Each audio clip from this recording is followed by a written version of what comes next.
Good morning from the Upper West Side, New York City. It's 8:30 in the morning on Thursday, and I've just finished a very intense project here, 3 days at the Metropolitan Museum in New York City, and I'm off in a day or so to start the next stage of Knowledge Exchange Violin in Washington, D.C. It's been a really extraordinary 3 days, almost too much to write about, so I thought I'd do it this way. Working backwards, yesterday we spent a happy long day in Gallery 861 of the museum, recording on 3 instruments. I'm wrong, 5 instruments. The Stradivari and Amati in early setup. Really interestingly, the setups were done, or conversions were done in Amsterdam in the 1970s. So this is a real opportunity to experiment with how we work with, in some ways, what sometimes seem as old-fashioned, but I've seen as stylistically different approaches to period practice. And then I was recording on an 18th century, late 18th century English small violin, piccolo violin. Piccolo violin is a word I'm a little nervous about, but we'll call it that for now.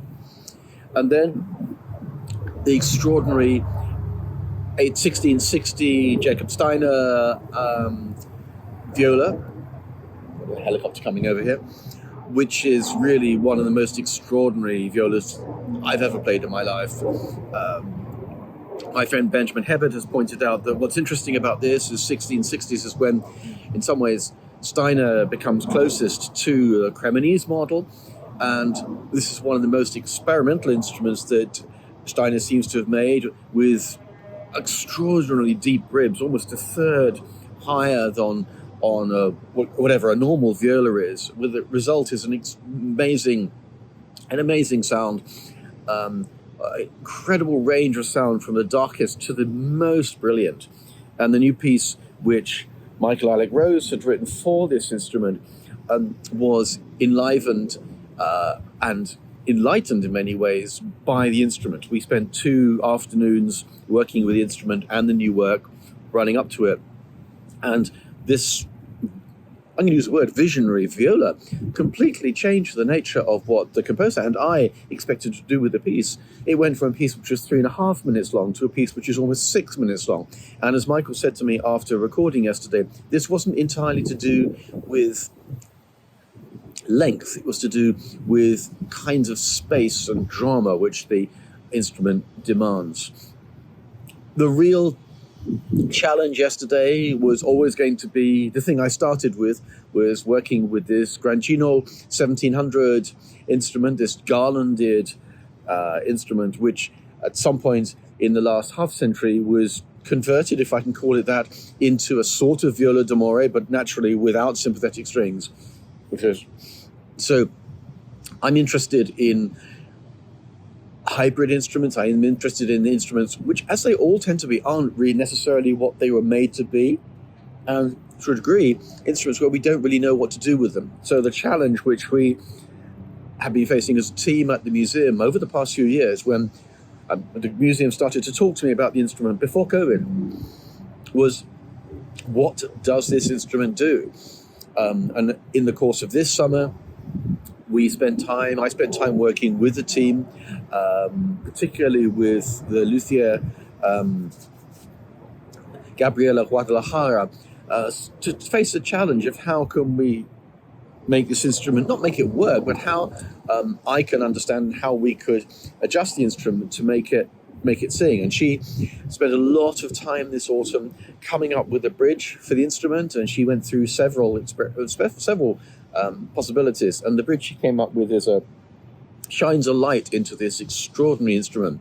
One of the most interesting things of it is, because of the way that the instrument is shaped, only one pair of the side angles on the ribs has blocks, which means that the table is very, very free-floating and very flexible, which has a number of outcomes. One of the outcomes means you have to be very, very careful about how you move towards tuning the instrument, because literally the bridge is flexing the whole time. So you have to work out how to gradually move towards the instrument being tuned, and specific tunings have profound impacts on the instrument. And the other is to do with sound, which is, and this it shares to a degree with the Steiner, but particularly this instrument.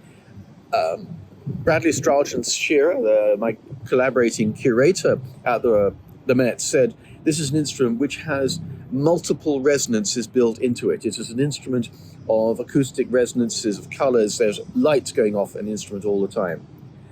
I have to admit that I was very scared running up to doing this recording and filming whether or not I'd be able to come up to scratch with what I did. But I'm very glad to say that when it came to the moment, and after all the thinking and all the practice and all the experimenting, the instrument was just wonderful. I chose to record pieces on it by Colombi, something from the Klagenfurt manuscript, and something a little later, some Corrette, using 3 different tunings, one very much a tuning aiming towards kind of G major, D major. So it's a 6 string. So I was doing G, D, G, D, A, D. Another one for the Colombi. The Colombi was an E minor. So I went for an A, D, A, D, A, D tuning, which I know sounds counterintuitive, but that works very well for E minor. And then for the Colombi, again, another G tuning, but a very different tuning on the top of G, D, G, D, G, and a major third B on the top. So that was very exciting, and the instrument was just fantastic. I had a wonderful film and sound crew to work with, and members of the team from the instrument department, the music department, were dropping in the whole time. This is a project everyone has been very, very invested in terms of being excited about the possibilities. I recorded about 25 movements yesterday with pieces ranging from the 1580s, Bassano, through to the new work. But there was, if off the top of my head, we had Bassano or Marini from the 16 teens, then Colombi from the second half of the 17th century, Matthäus, de Maschi, some of the pièces de viol, which work beautifully on the Steiner, some Baltzar from about 1660, which is absolutely right for the 1660 Steiner, and another opportunity for scordatura. And that's why I'd like to finish there.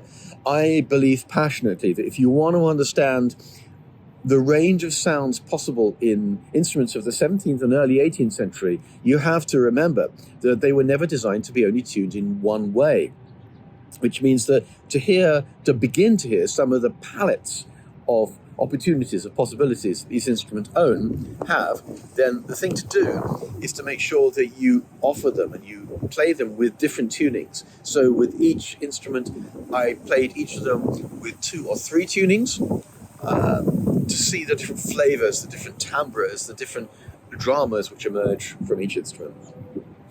So that's it for New York. Tomorrow I go and see some friends in Connecticut, and then on Sunday off to Washington, D.C. to begin my 3 days of very intense residency at the National Gallery of Art there.